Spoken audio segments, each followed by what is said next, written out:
This is a touch switch. I replaced the touch switch with, for NPN and PNP, it's push and pull type of amplifier oscillator.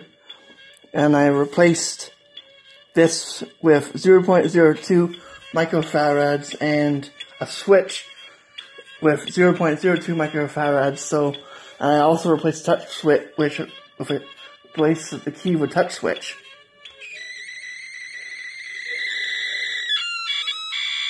But press too high on it,